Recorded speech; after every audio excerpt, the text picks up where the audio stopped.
This episode is going to be about useful greenery. How to paint all those vegetation parts of your illustration. They make a good background and yet don't require a lot of rendering. How to draw all these realistic looking bushes in Procreate fast and effective without ton of additional stamp brushes using only default Procreate brush library. Everything I will discuss further can be used in any program for digital painting. I want to share a sequence of steps that brings you a realistic illustration result in Procreate and doesn't require any additional training, so can be easily done by a beginner artist. It is going to be a series of videos about painting nature.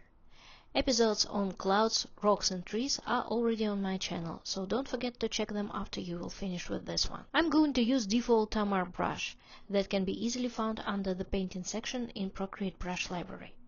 My eraser is a flat brush.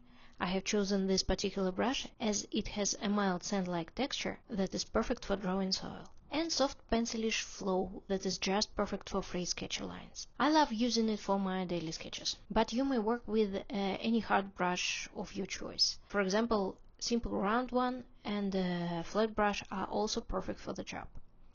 I strongly recommend to avoid usage of soft brushes and a smudge tool, since we want to achieve hard edges and a high quality looking final result. I normally keep an opacity of my brush at 100%. This is a parameter I rarely vary and prefer to use brushes that are sensitive to pen pressure. Canvas size is quite big as usual, it's 3500 pixels by 5000 pixels, but you may pick any that fits your creative style. Don't forget to turn on two useful Procreate windows. The first one is Reference, can be found in Range menu, Canvas, and another one is a color wheel. Simply drag it into the desirable spot of your working area. My name is Lilia and welcome to my channel. Pour yourself something to drink and let's dive into it. I start drawing a simple bush-like shape. No separate leaves or branches at this point, just an oval-like shape. I intended this way as it seems to be more realistic and organic. But if you want to play with the form, go for it. The basic principle is going to stay the same. Just keep an eye on the volume of a main shape and check the values from time to time. There is a very simple hack to do it that I shared in another video on my channel. Just check the link above. I add few steps behind to achieve some variation to the initial form. Then I create an extra layer and fill it with neutral gray color. Using a lasso tool in the freehand mode, I erase unnecessary parts. Now I duplicate layers, the one with the gray color and our line art, and merge them into one. Then I put an alpha lock on our new layer and we are going into the painting stage. Don't worry right now that the form of the bush is not ideal. We will fix it later. Define a source of light and pick a color palette. In my case, I'll take something bright and rather cold.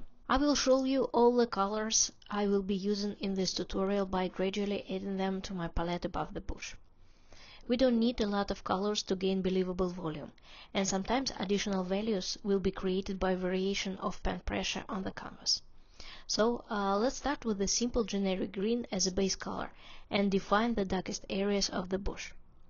As you may notice, I don't bother with drawing separate branches or leaves, but I'm using a form of my brush to create leaf-like forms here and there. The main trick here is to keep a general shape without diving into details, and to paint few separate leaves above, just to create an impression of vegetation.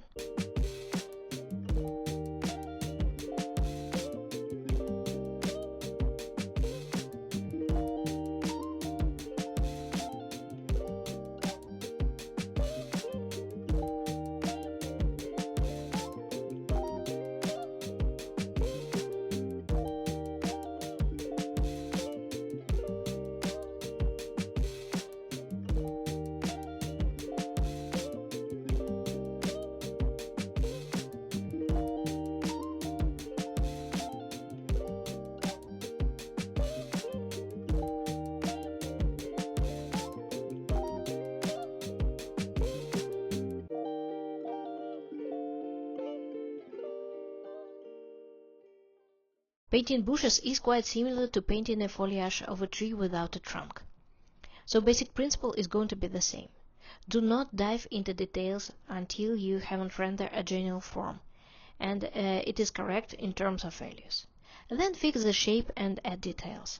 I mean additional leaves or negative spaces above. I want to add a little glade on our bush. It will be covered with grass and sticks and small flowers on later stages of painting. Also, it is a place where we add a cast shadow from our bush to achieve additional volume and create more attractive image.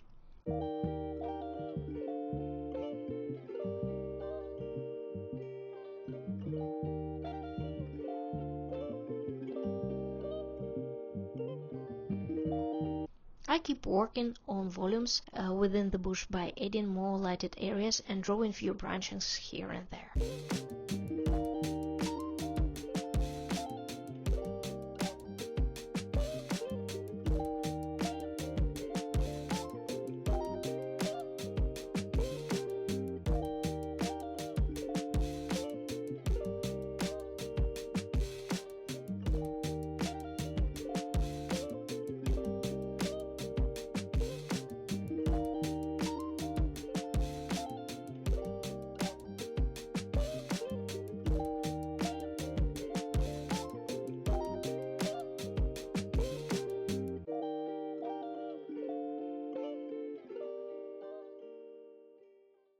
Now the bush has some structure that will be improving further. I'm adding details around the bush and paint lighted areas around it.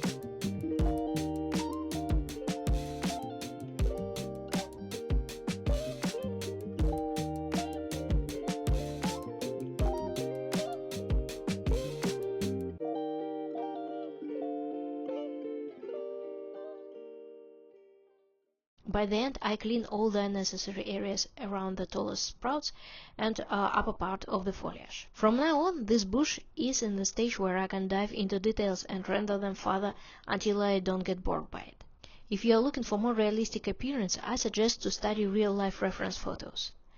I think here we managed to cover the main approach of an effective and fast vegetation painting.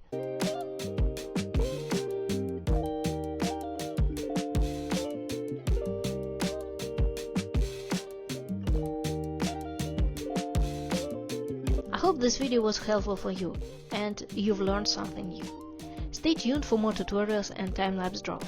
Thank you very much for watching. If you enjoyed this one, hug that subscribe button and see you in my next one. Cheers!